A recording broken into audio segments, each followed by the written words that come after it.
Welcome to the Rebel Movement podcast. I'm your host, Haley Barnes, and for this episode, we're doing something a little bit different.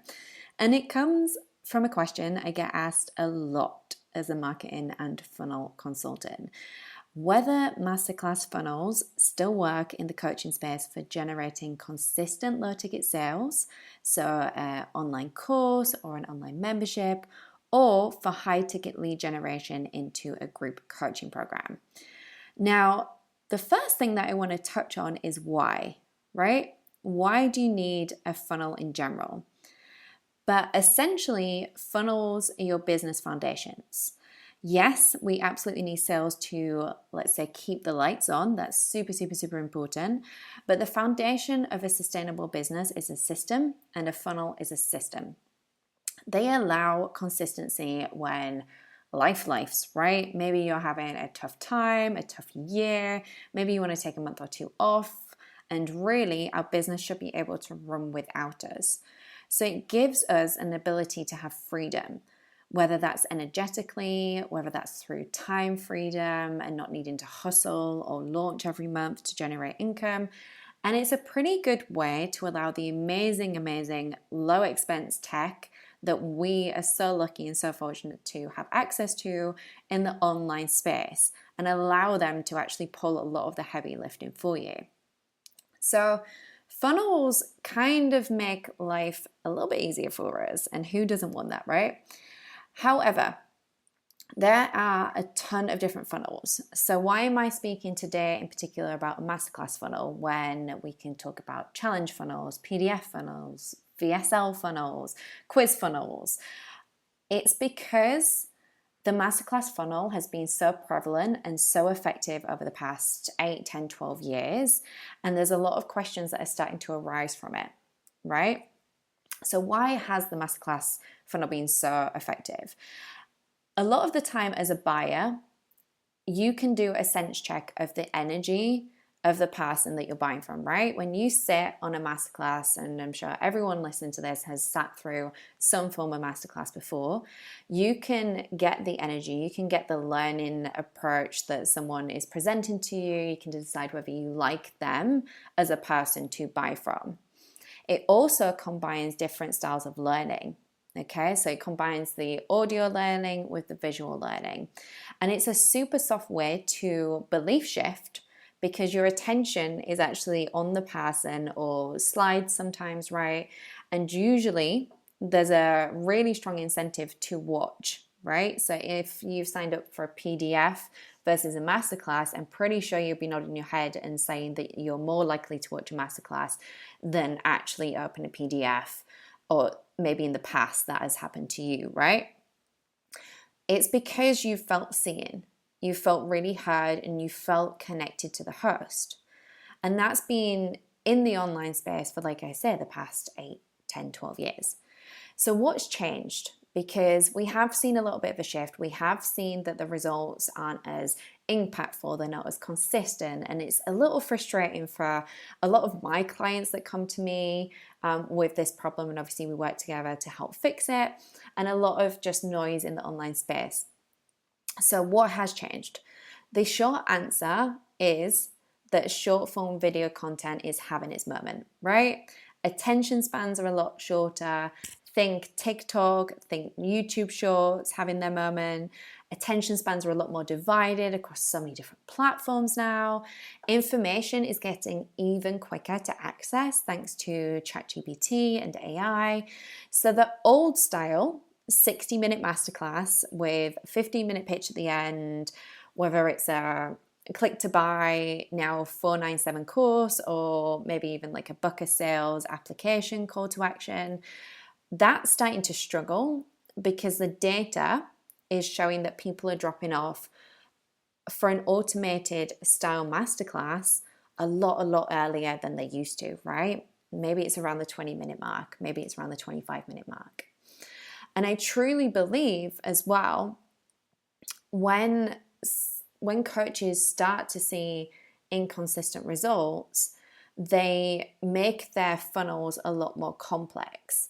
And when they become more complex with a lot more moving pieces, it's really hard to then identify which pieces to prioritize to help pick them results back up. And it can feel really overwhelming and, again, very, very frustrating, because funnels and being able to optimize funnels are kind of like a science experiment, which is fun for people like me, right? But for people that aren't marketing nerds and hate data and just want someone to kind of like take it off the plate and do it for them, it's a lot of testing, it's a lot of tweaking, and you do need to be very patient and very resilient to see this through. So maybe if you come from a background of launching every month and getting used to cash injections and big money every month, this is a completely different mindset to have. It's a big switch, right? So that's reason number one. Reason number two that we're seeing that not work so well is that skepticism is at an all-time high, right? Because disposable income is generally lower across the board for a lot of niches. So I'm going to bring in some kind of like marketing 101 here and a little bit of marketing jargon. So if anyone's ever heard of the SWOT analysis, this is something that is really effective to do when we see external influences. Maybe it's politics, the economy, like different things like that. And it's actually really good practice in business to do every year, even if these big dramatic world changes don't happen.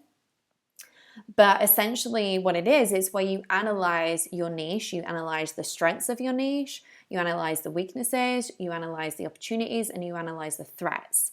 So skepticism and low disposable income would be a threat, which would lead to a pivot if you're a leader in your niche, right? Because you would be able to identify this and you would be like, okay, so we know skepticism is high. We know disposable income is probably a lot lower than it was in 2020, 2021. How are we going to pivot the funnel, and what tweaks can we make, educated tweaks can we make to present the information in the quickest way possible and be able to navigate these kind of external influences, right? And that's the bit that I want to speak about next, real quickly. What are the opportunities? So even if the question posed on this podcast is if masterclass funnels still work, the answer is yes. It's just that we have opportunities to pivot masterclasses so they can navigate these changes in our market and buying habits, right? How can we get this funnel to still give us the results that we used to see before? There's starting to become a new era funnel that allows for a shorter attention span and higher conversion levels. And if you're like sat here, cool, Haley, I need this, how do I do this? Then I want you to ask yourself these questions, right? Think about right now how you can deliver the information that you know your audience needs to hear from you for you to become their solution to the problem that you are proposing that you fix, in a short form video content style, right? How can you provide really potent value within your niche or your topic in about 10 to 25 minutes? Okay, and I want you to think about that. How can you then incentivize people to actually watch this video, right? Because it's not enough to be like, okay, I've made it shorter, off you go. You need to then think about further ways that you can incentivize them to watch it, because our attention spans are so divided. You've got a million online courses. Okay, that's a massive exaggeration, but a million online courses, a ton of online coaches. You've got Netflix, you've got Disney, you've got Prime, you've got podcasts. Like there's so many social media platforms. Attention's very, very divided, right? So how can you incentivize people to watch this from you? Also, when we talk about marketing strategies, we also talk about omnipresence, which essentially means allowing someone to have multiple touch points of you. So when they log onto Instagram, they see you. When they log onto Facebook, they see you. When they jump on their podcasts, yours is at the top. And I'm not saying go and create an army full of marketing mediums, but how can you, with what you have right now, bring omnipresence to your marketing strategy more effectively? So when it comes to the masterclass, your people are ready to buy from you before even watching, right? And really, you're doing this as almost like a checkbox. They already know they want to buy from you, but watching the masterclass is that last checkbox that they need.